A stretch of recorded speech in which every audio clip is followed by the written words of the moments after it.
All right, thank you for still listening to Champion 90.7 FM. It's the 3rd of July 2025. It's a Thursday, one more day, and we'll welcome the latest weekend, I think the first of this new month of July. This is Champion Sports. 90.7 FM is the radio station. You know how we do it, 5 to 6 on the PM side. We talk sport, bring you the latest in the world of sports, and we try to make you have your time's worth listening to us right here. My name is Kufre Ekpe, the CCC on the MIC. Jude is right here. Jude Hercules. Good evening. Good evening, Kufre.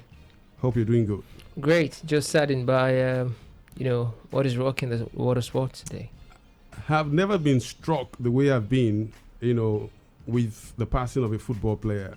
Yeah. Than, today's own.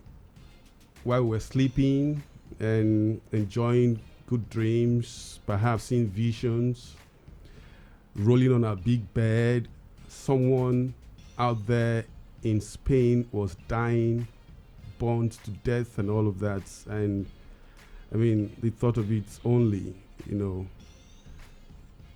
breaks one's soul. Of no course. matter how tough you are. Yeah. Especially someone that we know.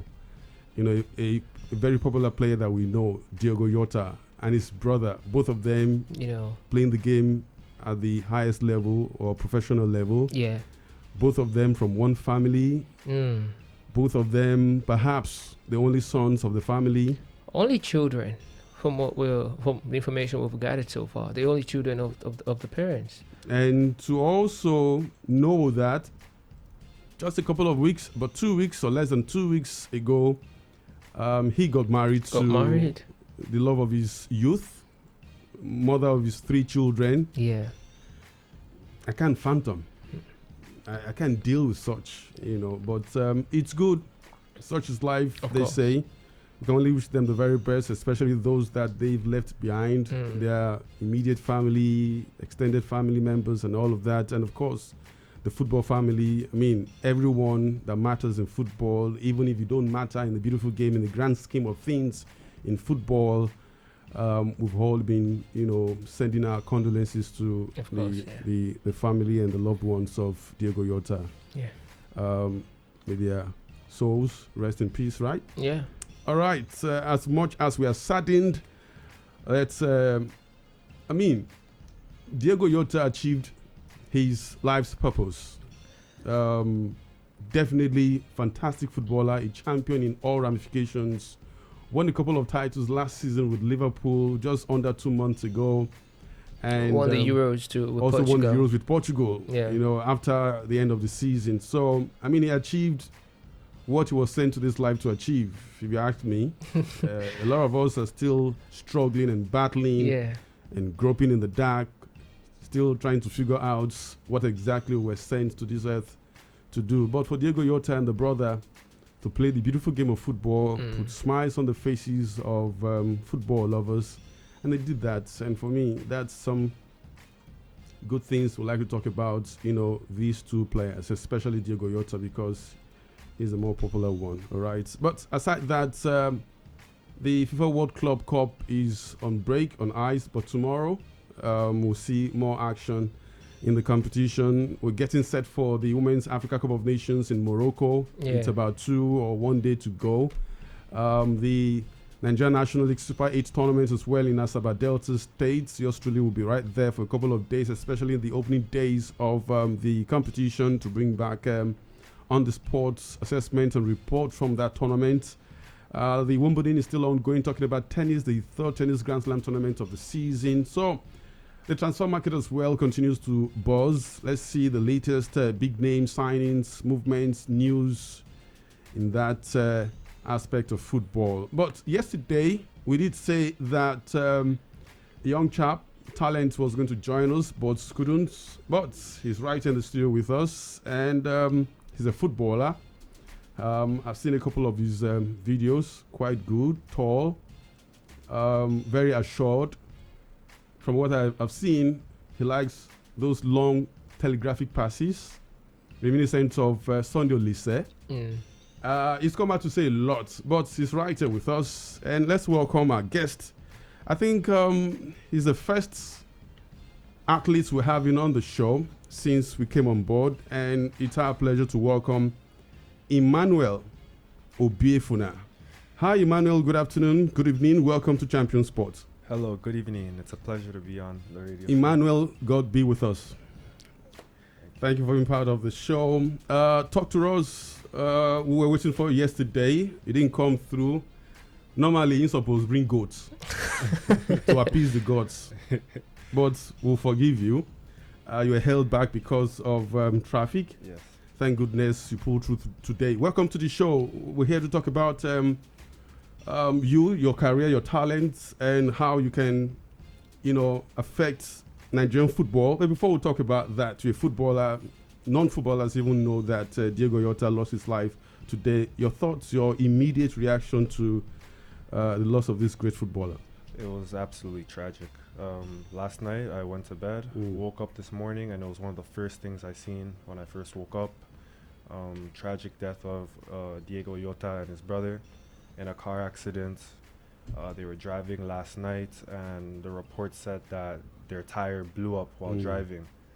And when they crashed, the car caught on fire and ended up blowing up. And it's very sad, as you guys said, that he just got married 10 days ago. He's a father of 3 children. Yep. Him and his brother are the only 2 sons of their family. And it's just very saddening because his wife's now going to have to take care of the 3 children by herself. The 2 parents have lost both of their sons.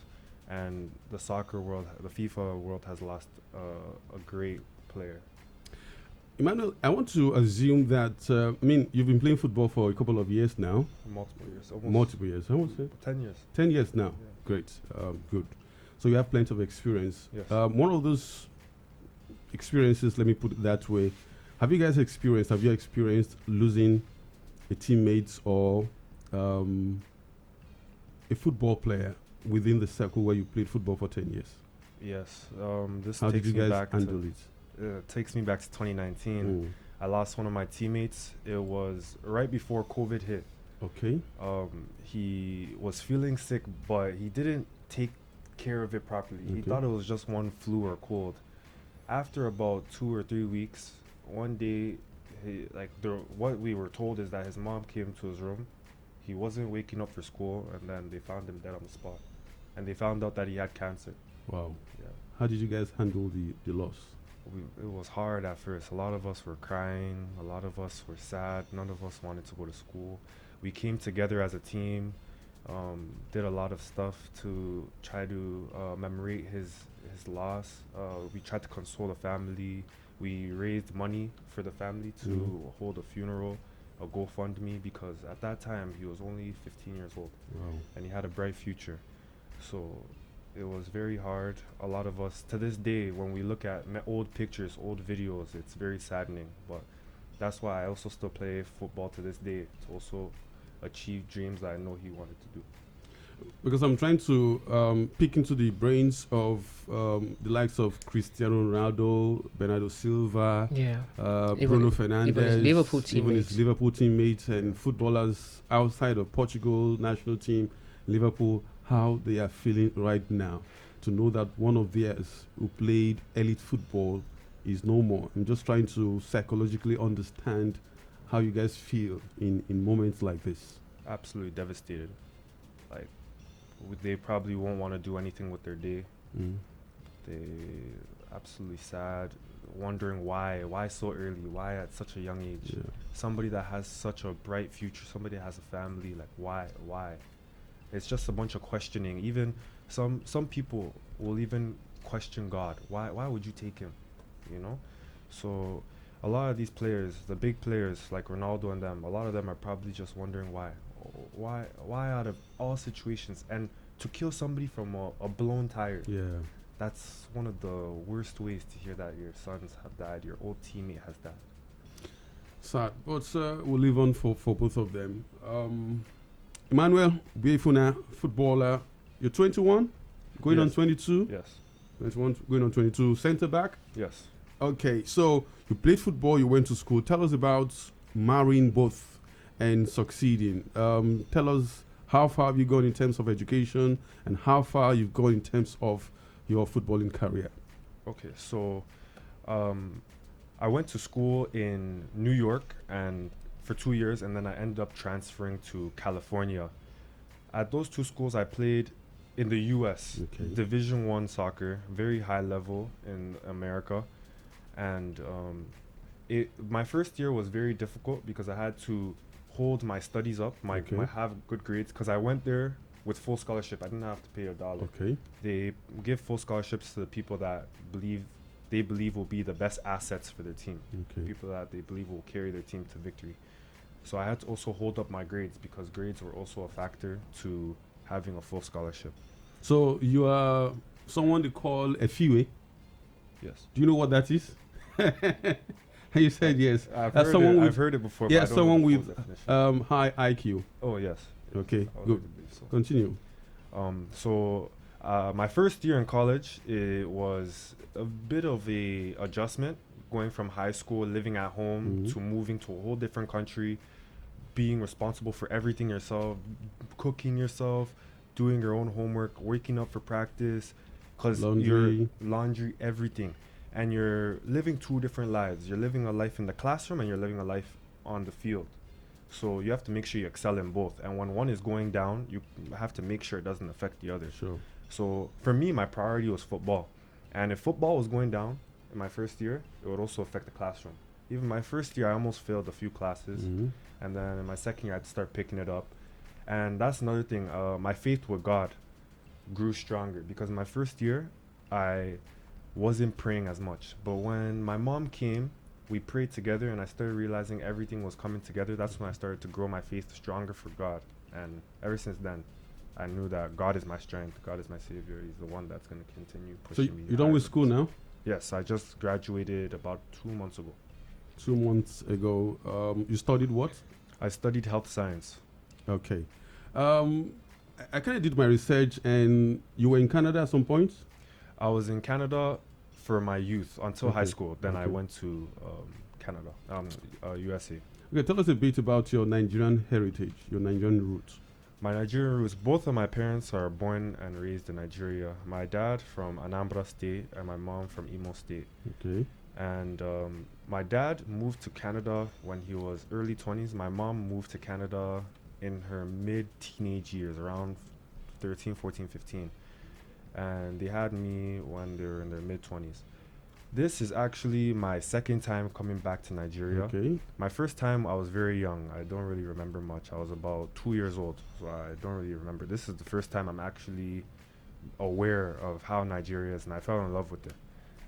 Coming back to my father's land, I'm just amazed. I'm glad for every moment I spend here. Can you speak Igbo? I can't speak it very well. Very broken. I can understand it. Yes, if you want to speak broken Igbo, please, we'll allow you to. But this is the second time in Nigeria, and you've been to the east. Yes. Okay. So what have you picked in terms of the local language? Dalu or no? Dalu means calm down. No. No. Dalu means thank you. Oh, sorry. I gotta be your teacher. Let's get some Igbo language in you. So now you have a link in US. You're an American citizen? No. Canadian? Canadian citizen. Okay. I was in the US with a visa. Student visa. And you're also Nigerian by? Yes, I just got my Nigerian citizenship. So 2 citizenships. Now the question is, you're a footballer, you're 21, going on 22.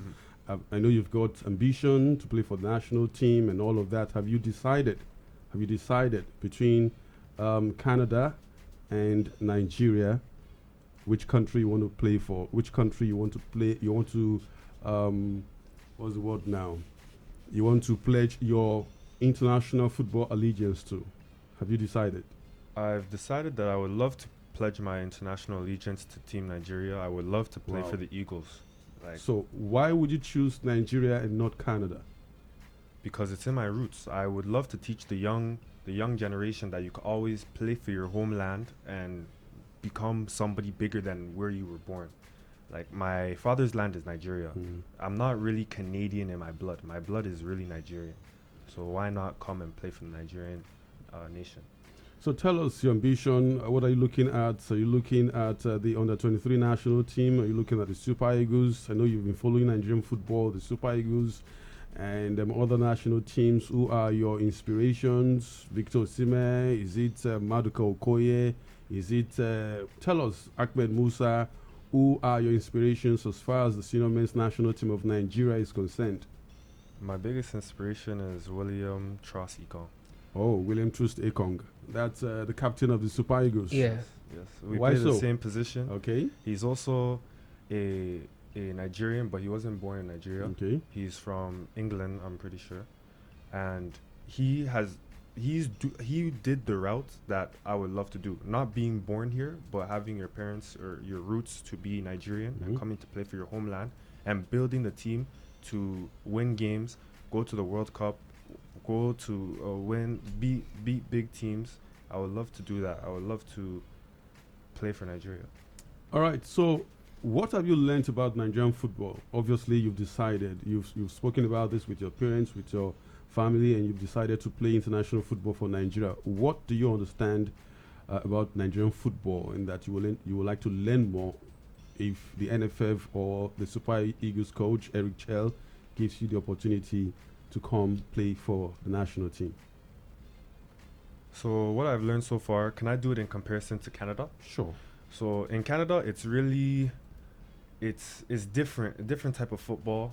I think personally, a lot of Canadian football is a little bit, it's weak, it's soft compared to Nigerian football. Everybody's strong. It's not very physical. It's not as physical. It's just very technical. Not even as technical. Okay. They try to do a lot of tactical, but they're still behind. You know, I'm not even trying to criticize Canadian football. They're still growing. They have a lot of upcoming stars, but I see Nigerian football as more established, more aggressive. They know how to score. They know how to attack the net. Compared to Canadian football, it's still growing, still in development. I believe that for my type of play style, I would mesh way better with Nigerian football. Yeah, because when we did that research, you're known for your physical presence, your aerial ability. You scored a couple of goals. I saw you score a couple of goals with your head, and of course, tactical awareness. And I mean, Jude, this is what you need as a tall, strong, reliable defender to play for a national team. That's in terms of your presence physically, you're there 100%. In terms of your aerial ability, I mean, William Trust Ekong scored that goal in the final of the AFCON with his head. Yeah. Very strong. And of course, you must be tactically aware of the game, your environment at every time when you're playing the game. And Emmanuel has everything. Definitely might just be a jackpot for the national team of Nigeria. William Trust Ekong might not play again for the Super Eagles after the 2025 edition of the AFCON. And so we need replacements, especially like replacement for William Trust Ekong in the national team. And this is an opportunity, don't you think so? Of course it is. I see him as, more like an injection of potential to the Nigerian team. And he has plenty to offer the team. Good that he has pledged his allegiance, and also he has also told us that he would love to follow the path of William Trust Ekong, an established leader of the team. So we're seeing in you more like an emerging leader. So of course it's going to be great, and good work. We only hope to see you so higher. Currently, which team do you play for? Currently, well, I just finished my university team, so what's the plan? The plan is to look to go to the next level. I'm trying to find another pro team. I would also love to play for a national team, the Nigerian national team, the Super Eagles. God willing, that happens. Are you looking at playing at any of these top 5 European leagues? The La Liga, yes, Premier League, sure. Bundesliga, 100%. Serie A? 100%. So it might not be now, okay, but down the road, God willing, I'm looking to do you've that. got plans for that? Yes. Okay, so you're 21 going on 22. You have plenty of experience. You've been doing football for like 10 years, but there are youngsters who are currently listening to you right now. Okay, so what would you advise them? What would you tell them? What path would you tell them to toe in terms of if they want to take football as a career? I would tell them to always stay focused. Forget all the partying, forget the girls, just focus on football. Right now are your years to sacrifice if you really want to make it. If you really want to make it, you'll sacrifice these years of fun so that in the end, when you make it, you'll be enjoying the money, you'll be enjoying the lifestyle, the traveling, the playing. I feel that a lot of the players I grew up with, they had a strong passion for football, but when they started mixing in these different type of groups, that's when they lost their passion. They made some wrong decisions. Some people end up in jail. Some people end up in unfortunate situations. So for the younger generation, I believe that if you really put your mind to it, if you really strive to make it, you'll make it. And another thing with growing up playing football, there's gonna be obstacles in the way. Yeah. You can't give up once you see one obstacle. There was times where I felt like quitting football, especially when COVID came. Okay. I was in my house kicking the ball against the wall, but it felt like I was just there until one day I was making calls, and that's when I got my first scholarship to go to a school, a D1 university in New York. So that's when it lit up the fire again. But because I still had faith in it, I didn't drop the football yet. It gave me inspiration to keep going forward. And to this day, I still remember that. And that's what helps me to continue going forward. That all these obstacles in the way are just to test your faith. And if you do this with God, God will take you past anything, any barrier that's in your way. Yeah, I was going to come to faith and football for you, FF. But Jude, if you have any question for Emmanuel before we let him go. I mean, you spoke about faith earlier when you first started, when you first got to school, and how that helped you pull through. A couple of years down the line, now you're matured and all of that. How much does faith play in your career, your game, day to day, or match in, match out? It plays everything. Faith plays everything. There's been matches where I haven't prayed before the match, and I play absolutely terrible. I need to pray. I have a whole set routine. I pray multiple times a day, and I pray right before I step on the field. And even if it's practice, if it's games, I do it every time, because once you think you could do something without God, or on your own, that's when you'll realize it's not the way it is. Or even if it works for here and there, it won't work in the long run. That's what I've experienced. All right. Let me just ask you this question. Glad to hear how much you speak about faith passionately, in God. We don't get to see that, often, especially in this generation, where we have a lot of, things happening with young people. Yeah. So let me just take you up on the aspect of your role model, William Chus Ekong. So just tell us briefly what aspect of his game, the way he plays, you think is characterized, to yours, or has shaped the way you play. I like the way he reads the game. The way he reads the game, he calms it down. Oh, the reading of the game. Yeah, the reading of the game. That's, as a center back, that's one thing I had a weakness for. That was one of my weaknesses. And that's something I try to spot and learn from every good center back. Another center back that I used to also watch a lot was Virgil van Dijk in Liverpool. And William Chus Ekong, his game inspires me because he calms the game down. He's such a leader. He shows that nobody can get past him. He shows his IQ, his vision for picking out passes. And that's something that I've been adding to my game, and somebody that I've been watching to always pick up a new thing. Because I know that I'm not perfect. I know that I'm always learning. And when you're able to realize that and pick up new moves from other people, that's when you can grow even further. All right, thank you. All right, I think we wanted to do this for 15 minutes. We're almost doing 30 minutes. We can go on and on, but understand that you have to go. But we'll continue to connect with you. We'll continue to follow you, your career path, trajectory. All right, if we can have some virtual interviews with you subsequently, that will be a good one for all and sundry. So thank you so much, Emmanuel Obiefuna, for being on the show, known for his physical presence as far as football is concerned, aerial ability and tactical awareness, and is ready to play for the Super Eagles of Nigeria, if not at the 2025 Africa Cup of Nations, but definitely, God willing, the Super Eagles qualify for the 2026 FIFA World Cup in USA, Canada, and Mexico. I mean, you know this place very well, so Yes, it should be an exciting experience for you to be part of the Super Eagles to the World Cup should they qualify for the 2026 FIFA World Cup. So wish you the very best going forward, and let's keep in touch. Yes. All right, cheers. Thank you. It's an absolute pleasure being on. You're welcome. You're still listening to Champion Sports on Champion 90.7 FM. We'll take a breather. When we come back, I will continue with the show. Stay with us.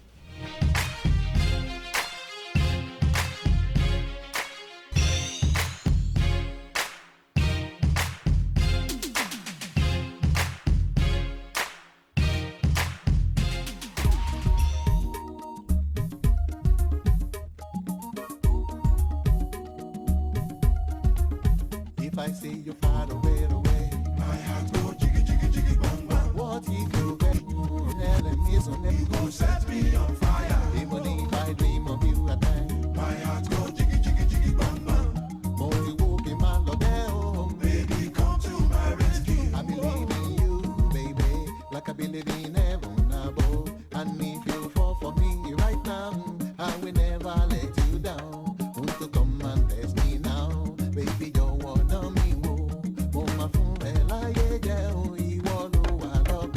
If I say you far away, my heart go jiggy, jiggy, jiggy, bang, bang. What if you bet? You go set me on fire. Even if I dream of you at night, my heart go jiggy, jiggy, jiggy, bang, bang. Multi walking man, love home. Baby, come to my rescue. You look like an angel to me.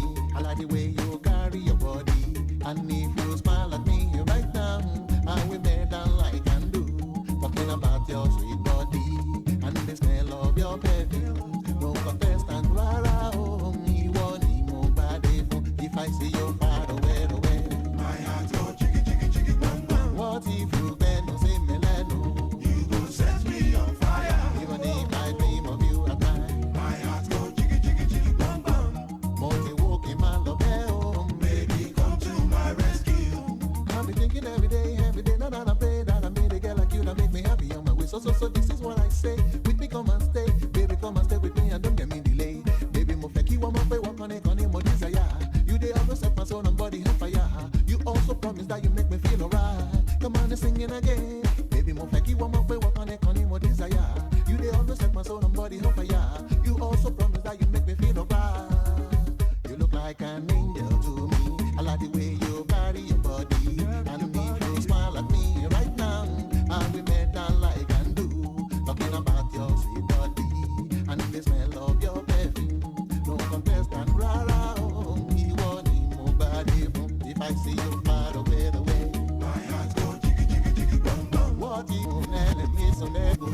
You go set me on fire. Even if I dream of you at night, my heart go jiggy, jiggy, jiggy, bang, bang. Money walking man, love home. Baby, come to my rescue.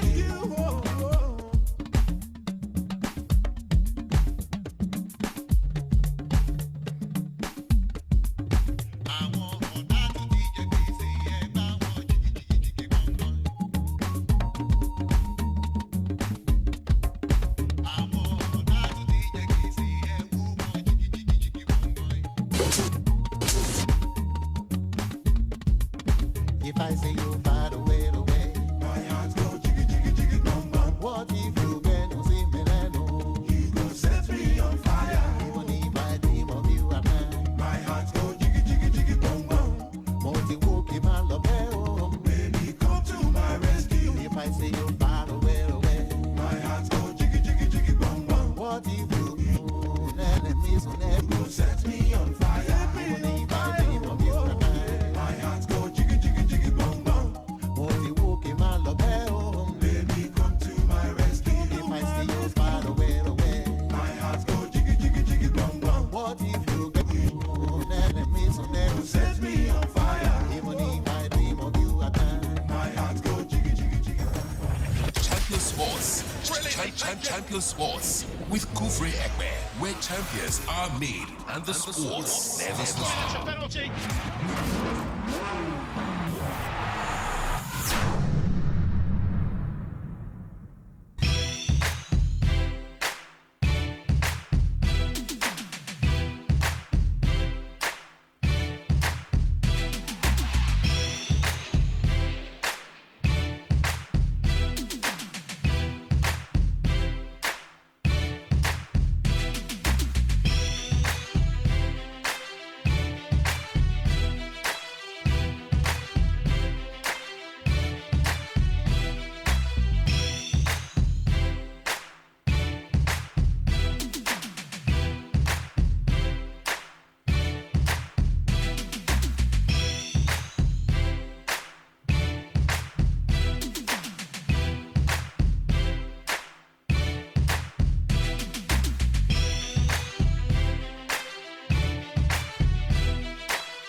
All right, welcome back from that break. The 2024 Africa Women's Cup of Nations will kick off this Saturday, July 5, in Morocco. The opening game will see host nation Morocco take on Zambia. I mean, that's a good way, Jude, to kick off the Africa Women's Cup of Nations, the host nations against the third place team at the last edition that Morocco equally hosted, the first game of the 2024 Africa Women's Cup of Nations. Yeah.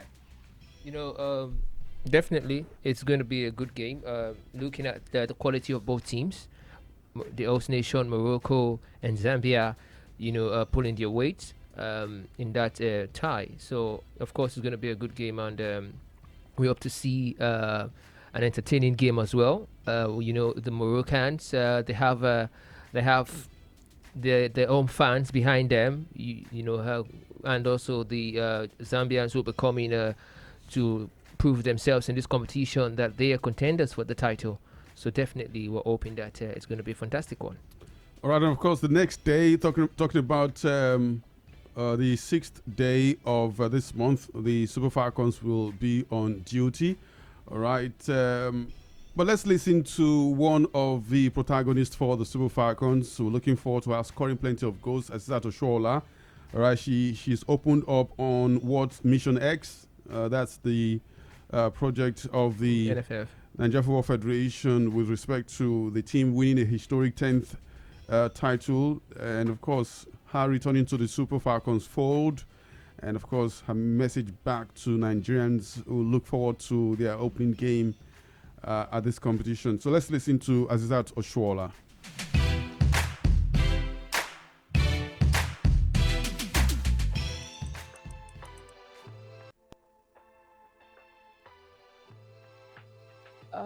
Personally, I mean, it's more like pretty much the same as every other big tournament. Obviously, special one for the team, trying to win the 10th one.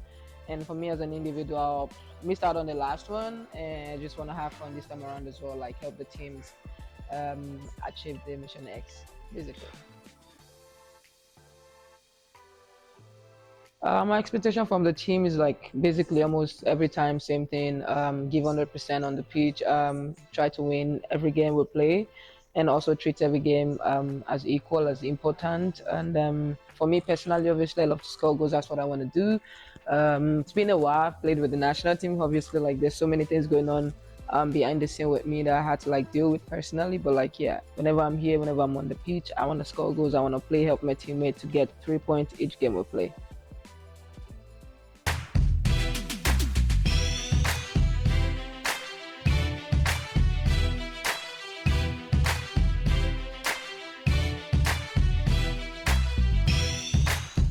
Jude, Asisat Oshoala right there saying that she's ready for the African Women's Cup of Nations. She wants to score goals for the Super Falcons.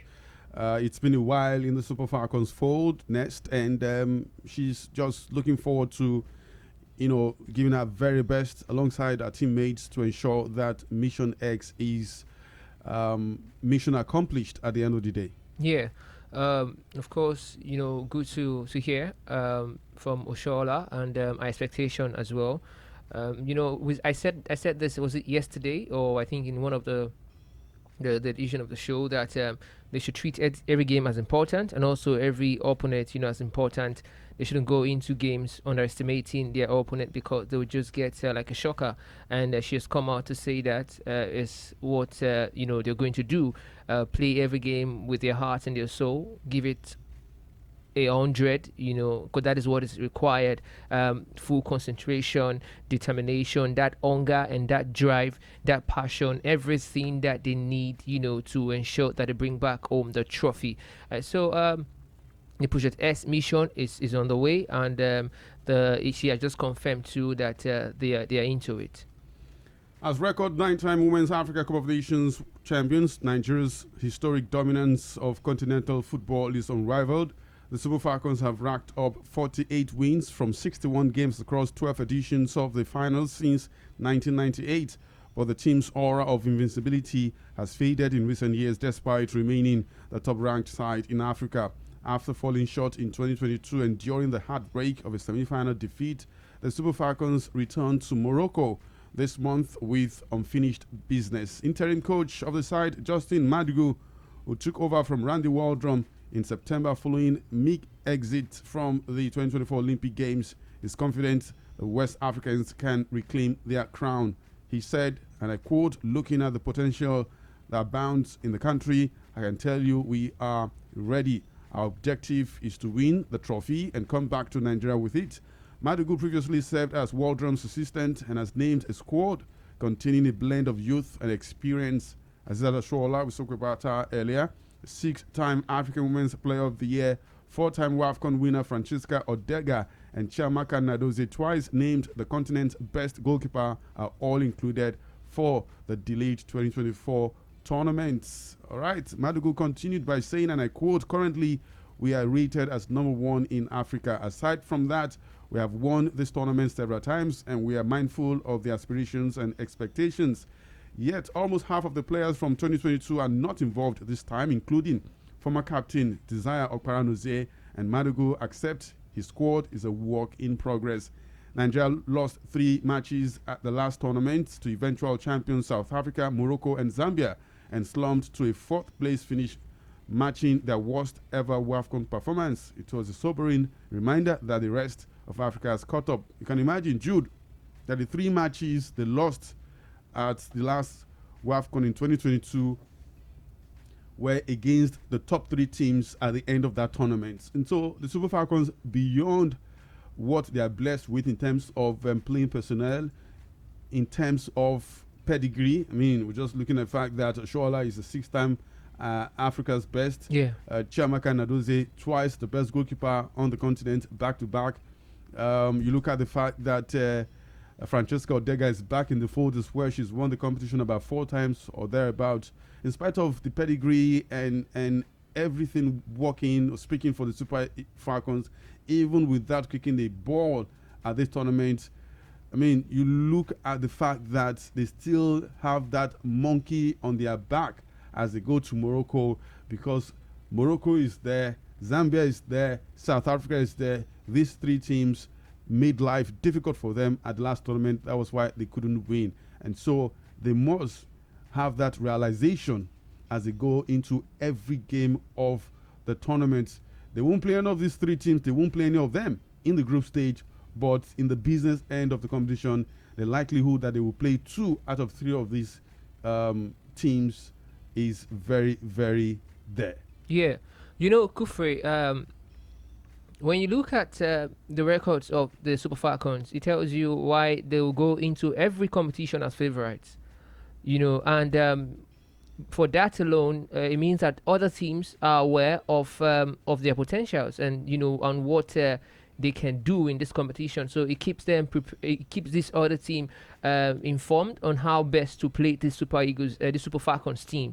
And, you know, the Zambians, Moroccans, and also the South Africans as well. And let's not be surprised that we can see some other teams come up again in this same competition who would want to put a shocker on the Super Falcons, because teams are preparing, teams are becoming better. They're looking at their opponents, looking at the teams that are favorite, teams that are going to cause problems that might be like an obstacle to their path of the trophy. Ghana, Senegal, Mali, Exactly. Botswana. A lot of these teams, you know, they're doing their research and, you know, trying to figure out ways on how to outplay their opponent. So for the Super Falcons, they have a lot to deal with, and that's why they need to be more of a team now and play together and do not go into these games underrating their opponent. They should give it 100 and ensure that the business is done. All right, let's look at the groups of the WAFCON 2024. In the first group, we have the host nation, Morocco, Zambia, Senegal, and DR Congo. From this group, Jude, who do you think will be the 2 automatic qualifiers into the quarterfinals of the competition? Come on, Kufre, you know I'm not good with Morocco, prediction. Zambia, Senegal, and DR Congo. Make I not go predict now. None of them will work. Come on. There's no gun to your head. Yeah, there's no gun to my head. True. I'll go with Zambia, of course. You know, they finished 3rd. The host nation, of course. Morocco, they finished 2nd last time out. In Group B, We have Nigeria, we have Tunisia, we have Algeria and Botswana. It will be Nigeria against Tunisia on Sunday, and that will be at the Labi Zouali Stadium in Casablanca. So Nigeria, Tunisia, Algeria, and Botswana. Of course, Nigeria, but between Tunisia, Algeria. Okay, between Tunisia and Algeria, Yeah, and of we course, join Nigeria. the last group is Group C, where we have South Africa, Ghana, Mali, and Tanzania. Your thoughts? The defending champions, South Africa, and I think Mali. Mali, and not Ghana. Black Queens of Ghana. Oh, okay. Let me give that spot to Ghana. All right, so it's possible we get a stacked quarterfinals of the Women's Africa Cup of Nations, like the best teams in Africa making it into the quarterfinals of the competition. All right, as we talk about the 2024 edition of the Africa Women's Cup of Nations, there's also the Nations Cup, the Women's Nations Cup in Europe. Yeah. The competition has started, and it's been an exciting one so far. It's been an exciting one so far. Currently ongoing in Switzerland. That's where we're having the UEFA Women's Euro 2025. Switzerland doing a fantastic job. The competition started yesterday. That's the 2nd of July, and will culminate on the 27th of this month. There are 16 teams participating in the UEFA Women's Euro Switzerland 2025. For them, the slogan is the Summit of Emotions. The Summit of Emotions, 16 teams, all from Europe. There are 8 host cities for the Women's Euro in Europe. And so far, 2 games have been played. And let's bring you results from these 2 games, where Finland defeated Iceland by 1-0, and host nation Switzerland lost 1-2 to Norway. All right, so these 2 women's competitions ongoing in Europe. Very soon we'll have the African competition as well, even as the next FIFA Women's World Cup will be in 2027. This will be a good way to prepare ahead of that one, although we may have 1 or 2 more competitions from this continental tournament ahead of the next edition of the FIFA Women's World Cup. Okay, so aside from these ladies, we have Spain, Portugal, Belgium, and Italy in Group B of the Women's Euros. There's also Group C, where we have Germany, Poland, Denmark, and Switzerland. Not forgetting Group D, France, England, Wales, and Netherlands. I mean, at some point too in the quarterfinals, we'll see big teams like France, England. Yeah. We'll see Germany. We'll see Spain, Portugal. Maybe not. In the Belgium also are not doing badly. Okay, and maybe we might see Norway. Norway too are very, very good. Yeah, they used to be very, very good in the early days of the FIFA Women's World Cup. I think the Super Falcons played a lot of their games against Sweden and Norway, and it was big scorelines against the Super Falcons of Nigeria. So let's just quickly go to the transfer market and look at what's happening there. Transfer market. Let's quickly bring you updates from the Wimbledon. Novak Djokovic played his game earlier. He won in 3 sets, and so it wasn't a bother at all for him. Other games are live. Perhaps tomorrow we'll bring you up to speed with that one. But let's look at what's currently happening in the transfer market about less than 10 minutes before we go on the show today. Jude, Manchester United are listening to offers for Rasmus Højlund, but most of the inquiries for him so far have been over loan moves. Loan moves. Inter are the only one with concrete interest. Yeah, I told you the last time that I really don't like the idea of loan. They did that with Sancho like twice. It was loaned to Dortmund and also to Chelsea, and it's back. I think it's best that you just sympathize with the player and get the player to focus, and you also focus with the team that you need, in the coming years. All those Manchester United players who were shipped out, do you think that they can get a club before the end of this transfer market. Likes of Jadon Sancho, Anthony, Marcus Rashford, because Juventus are saying that it's unlikely for them to cover even half of Jadon Sancho's £275,000 salary. Even half of it, they say it's unlikely that they're able to cover that. That's why the deal is so complicated. For these players, and they're looking like they're stuck with United because of their wages. For the likes of Jadon Sancho, you don't see any club coming out to want to give out that kind of money to such a player who has not been consistent, and also for Marcus Rashford as well. So that's the problem for United, and United need to move these players on for them to bring in players. So they are in a dilemma, with the sales of players, because they put themselves in this situation. We'll keep hearing that Manchester United are edging closer to signing Brian Mbeumo from Brentford. When will this deal come through? The deal is becoming like a protracted one, because they submitted a second bid and it was rejected. Mm-hmm. And like I told you, they're just making the situation. They want more. And I think a top official in Brentford has also come out to say that he might stay.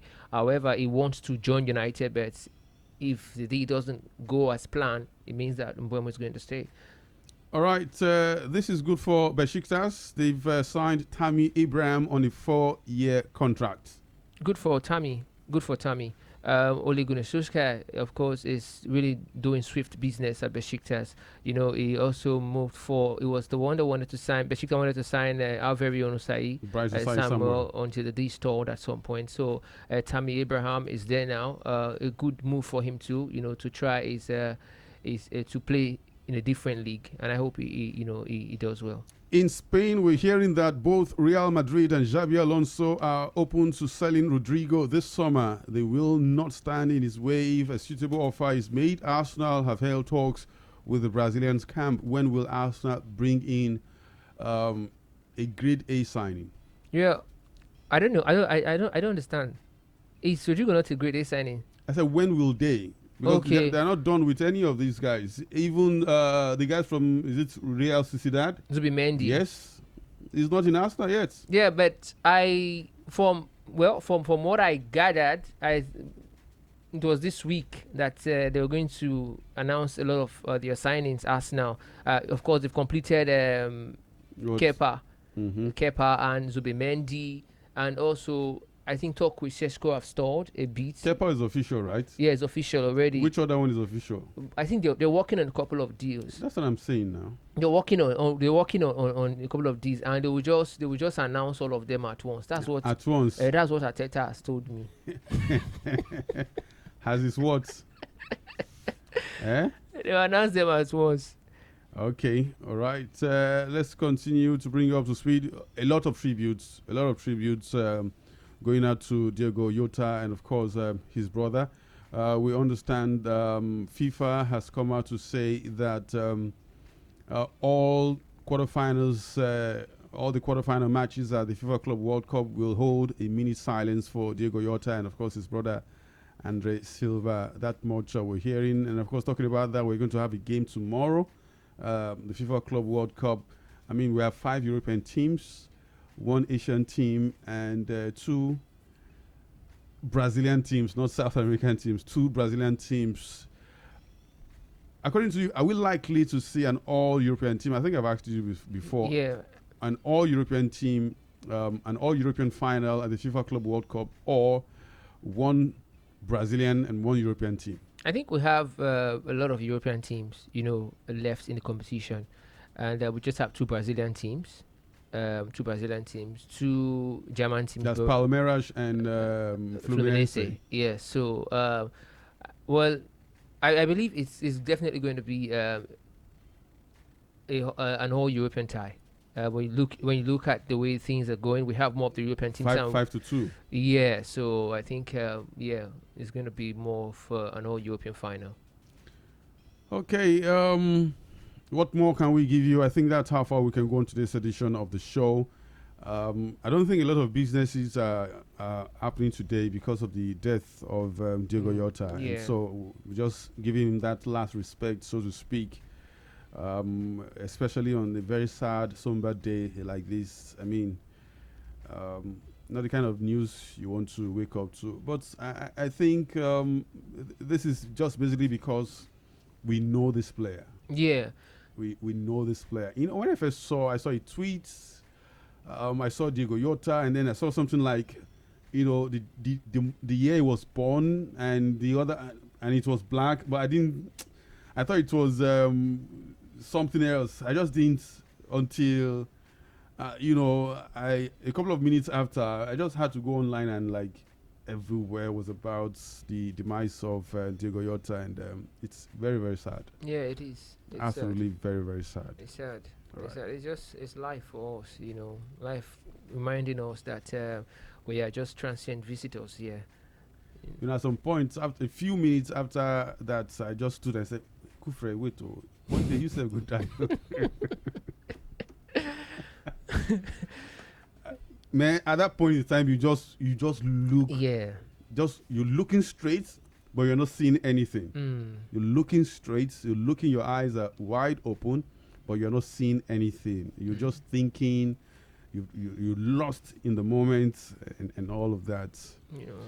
Let's just do right by ourselves, Exactly. by people around us, our loved ones, and for those of us who have strong faith in whatever religion that we practice, do right by our God. Yeah. And then perhaps everything will be all right. Of course, make most Everything. make most of the moments that we have while we yet live, and you know, try to be kind, loving, and you know, lift up people as we go along the way in life. Jude, thank you so much for being part of the show today. Thank you always, Kufre. And it was an absolute pleasure to have Emmanuel Obiefun as well on the show today. Okay, my name is Kufre Ekpe. Have a lovely Thursday evening.